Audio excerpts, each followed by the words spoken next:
Mercedes, good deal. All right. So a Chevrolet, there you go. My husband would say Ford all the way. So whatever kind of car, whatever kind of vehicle is going to get you there, you still got to maintain it, right? Because they're machines. They got to be maintained. Well, so does our Tupperware business. Okay? So if we're going to have a successful journey to a great destination, we want to make sure that we get there properly. We got to maintain our business. So the first thing that we're going to do is we are going to make sure that our ride is clean. Okay? I don't know about you guys, but when I get ready to travel to Georgia every summer, no lie, my husband washes my car 2 to 3 times a week, and then the lawnmower and the camper and the boat. He washes everything. So before we get ready to go on a road trip, we got to have a good-looking car, good-looking ride. So we're going to talk about being clean. And let me find my little props here because I have a really cute one. Judy, where is it? There it is. Okay, I need to get this down. Okay, so we're going to clean. Okay, so that's our car wash. And what we're going to talk about first is our success, what we look like, right? Now, I'm not saying that, how can I say this? We know that we judge people when we first meet them a lot by what we see, correct? Because our eyes are the first thing that we see. Maybe we haven't got to talk to them yet, and what we see is what we take in. We all agree with that. So we want to be dressed for success. We wouldn't want to go to a vendor show or a party or any kind of meeting or anything like that wearing flip-flops and a tank top and dirty old jeans with holes in them, would we? Say no. Okay. Because think about if you've ever had someone come over.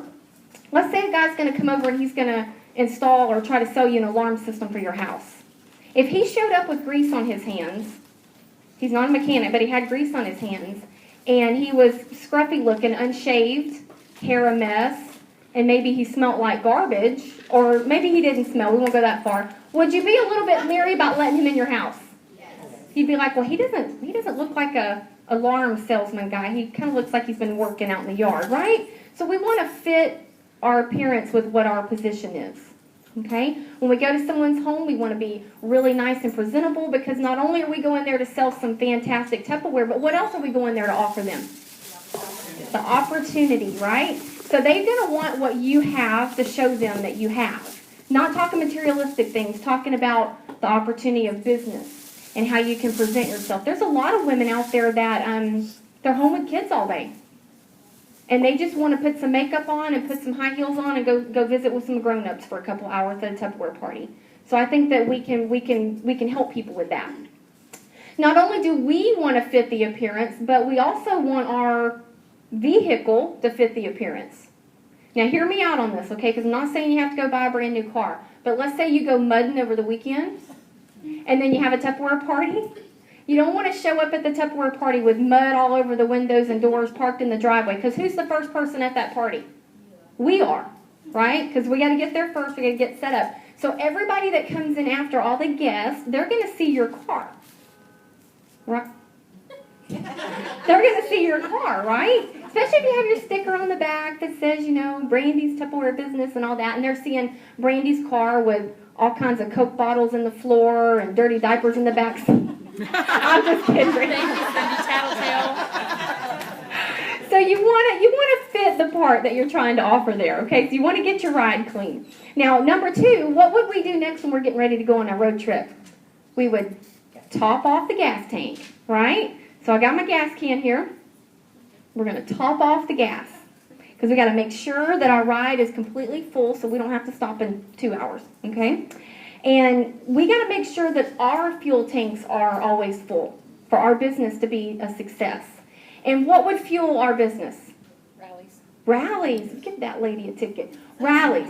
Rallies are going to fuel your business. So the more rallies, phone calls, the podcast, and the webinars and the phone calls that we have. What else? Personal development. Very good. Personal development. You got to spend some time in yourself to get yourself to where you want to be at. So filling our fuel tanks would be phone calls, rallies. Who's coming to Summerfest? Woo-hoo! All right, June 11th, right here at 6 o'clock, we have Summerfest. And that is another form of fueling your tank. Not only do we learn how to do things in our business, but we also get lots of encouragement, right? Has anybody ever felt lousy and came to rally and left feeling better? Yes? Okay. I always tell my team, man, when I leave rally, it makes me so excited. It gets me through the whole week. So, what's the saying we always say? If you don't need rally, rally needs you. So rallies are always wonderful. They're going to fuel your tank. Okay, now number 3, we are going to... Don't ask me where I stole this from. Y'all should have seen me at home raiding my garage looking for a tire. I'm like, I know there's tires in there. That's what I found. I don't know what it goes to. So we are going to check our tires. Now, who thinks y'all know what the tires in our business could be? There's 4 of them. Wheels like that. The wheels on your business are your 3 recruits and you. Okay? Now, you got to have 4 to get anywhere. Okay? You got to have 4. You got you and your 3 people. That makes you a what? Manager. A manager. This beautiful royalty table's up here. You have a team. So when you got all 4, have you ever seen a car go down the road with 3 tires? No, I haven't. So when you got all 4 tires all aired up, ready to go, then you're going to be on your road destination to the right place, right? Now, also our tires, we might need a spare, right? Because one of them might lose a little bit of air here and there, okay?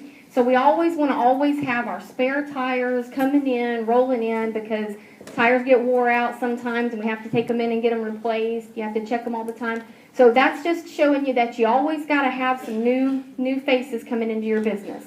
Because it's always for everybody to try, but it may not be for everybody. We know that, right? Okay, good deal. Okay, and number 4, we are going to put some oil in the car. We're going to make sure that the oil is all, we got that little stick thing you stick in there and make sure it comes out. I don't know why, but no, I was kidding. Okay, so you're going to check your oil. The oil is the livelihood of your business, right? Because you can put gas in your car, you can put new tires on it, you can even clean it. And guess what? If it ain't got no oil in it, what's going to happen to it? It's gonna run. It's going to burn up and smoke, and you're going to get in trouble, and it's going to be bad. So you got to have oil. I have heard from somebody that oil actually lubricates all the gearings and all that kind of piston stuff that goes on in there. I had to call my husband and ask him what oil did, and that's what it does. And so we got to have the oil in our business, which is the lifeline, which is our demonstration. Okay? So you got to have a really good demonstration. And where else could you learn a really good demonstration? At rally. So it kind of goes back to your fuel, right? So your demonstration, not only does it need to be informative, right? Because we love knowledge. We as people, we love knowledge. But it also just needs to be fun. It needs to be alive and entertaining and special. Because I always tell people, why would anybody ever want to see me again at a party? You got to make them want to see you again, or they're not going to date at a party with you. Y'all agree with that, right? Okay, so you got to check your oil. And then last but not least, my mom is going to love this one. You got to pack the car. Aww, this is our game at my house. I love this game. You got to pack the trunk, okay?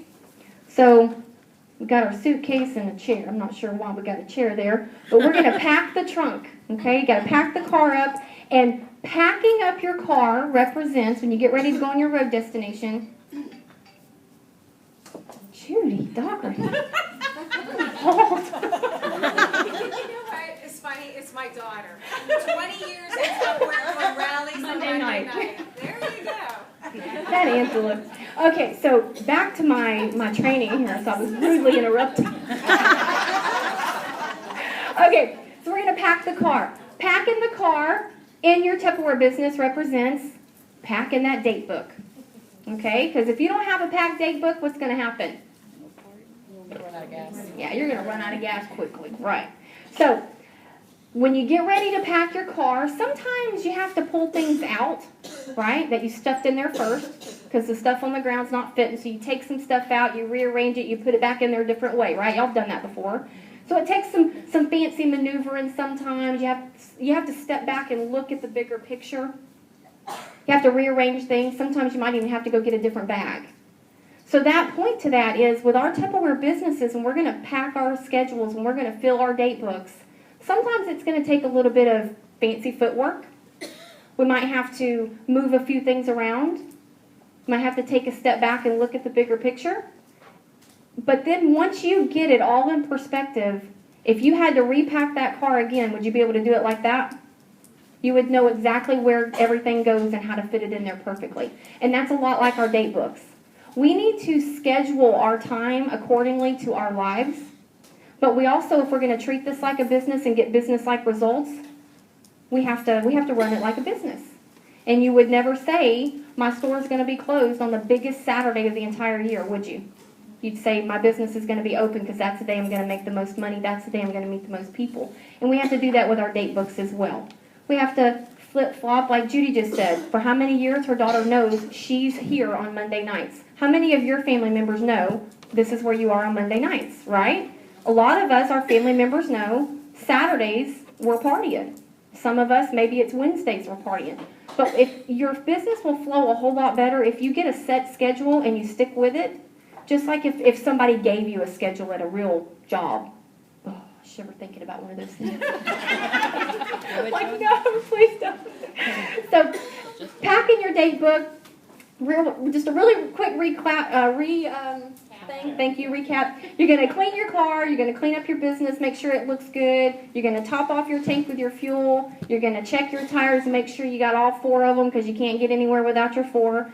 And then you're going to put your oil in, make sure your demo's lively and making everything run smoothly. And then 5, you're going to pack your date book and keep it that way so your business can be a success. On your destination to success. All right.